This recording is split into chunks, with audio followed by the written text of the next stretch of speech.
അഭി എത്തുന്നവരെ ഞാനും നിങ്ങളുടെ കൂടെ വരാം.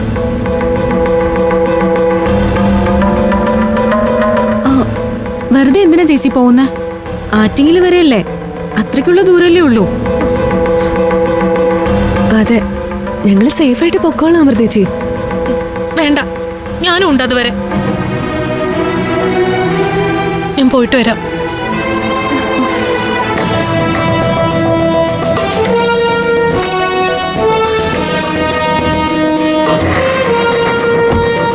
ചേട്ടാ വണ്ടി എടുത്തോ.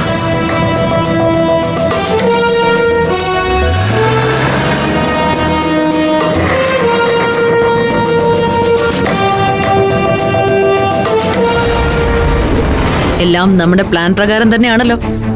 അവരുടെ യാത്ര ഒറ്റയ്ക്ക് തന്നെയല്ലേ? അതെ അതെ, ആറ്റിങ്ങല് ഈ പറഞ്ഞ സ്ഥലത്ത് എത്തുന്നത് വരെ അവരുടെ കൂടെ വേറെ ആരുമില്ല. ശരി, ബാക്കി കാര്യം ഞാൻ നോക്കിക്കൊള്ളാം.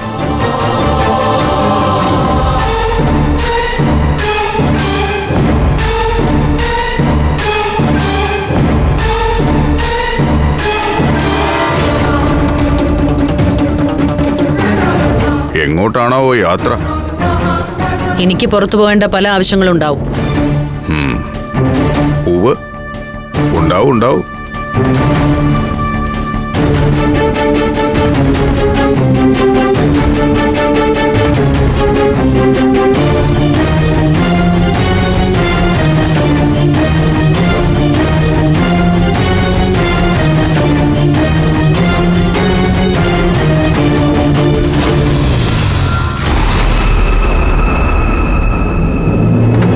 ചേച്ചി,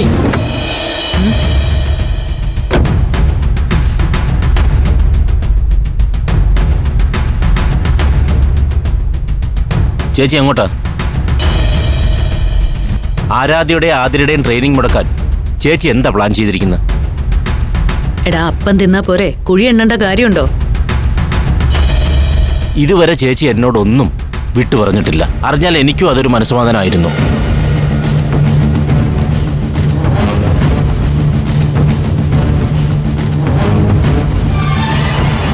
എടാ, ഇരട്ടകള് രണ്ടും കൂടി ആറ്റിങ്ങിലെ അഭിമന്യുവിന്റെ വർക്ക് സൈറ്റിലേക്ക് പോയിട്ടുണ്ട്. പക്ഷെ അവര് പോകുന്ന ടാക്സി ഞാൻ അയച്ചതാ. ഡ്രൈവർ എന്റെ ആളാ.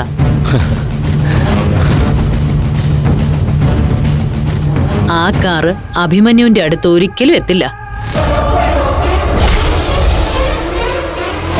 ഇനി എല്ലാവരും കാണാൻ പോകുന്നത് കയ്യും കാലും ഒടിഞ്ഞ് പഞ്ചരത്നത്തിലെ ഇരട്ടകളെയാ.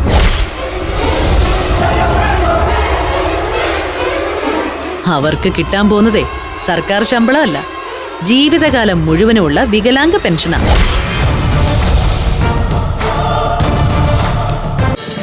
ഫ്ലവേഴ്സ് ഒരുക്കുന്ന കാഴ്ച വസന്തം യൂട്യൂബിൽ പ്രേക്ഷകർക്ക് ലൈവായി കാണാം.